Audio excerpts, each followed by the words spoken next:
ირაკლი ღარიბაშვილი ფარულად და შენიღბულად აქტიურად ახორციელებდა სხვადასხვა ტიპის ბიზნეს საქმიანობას და იღებდა განსაკუთრებით დიდი ოდენობით არალეგალური წარმომავლობის შემოსავლებს. მას როგორც თანამდებობის პირს გააჩნდა როგორც შემოსავლების, ისე გაწეული ხარჯების დეკლარირების ვალდებულება.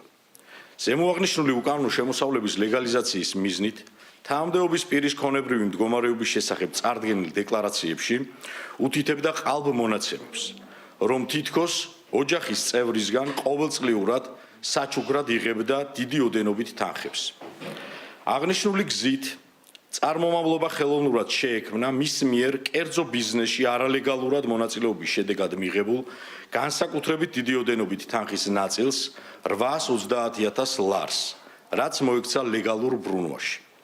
გარდა აღნიშნულისა, დაუსაბუთებელი ქონებისთვის კანონიერი სახის მისაცემად ირაკლი ღარიბაშვილმა 2023-2024 წლებში შეიძინა და მასთან დაკავშირებული პირის სახელზე დაარეგისტრირა 463.630 ლარად ღირებული 2 ავტომანქანა.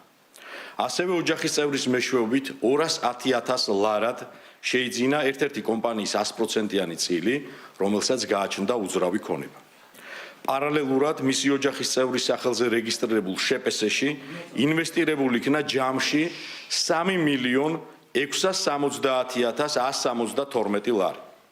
ამავდროულად დაუსაბუთებელი თანხის ძირითადი ნაწილი მისი ნამდვილი ბუნებისა და წარმოშობის წყაროს შენიღბის მიზნით დააკონვერტირა უცხოურ ვალუტაში, რის შედეგადაც მიღებული 6.500.000 ამერიკული დოლარი აღმოჩენილი და ამოღებული იქნა 2025 წლის 17 ოქტომბერს ირაკლი ღარიბაშვილის სახლის ჩხრეკის შედეგად.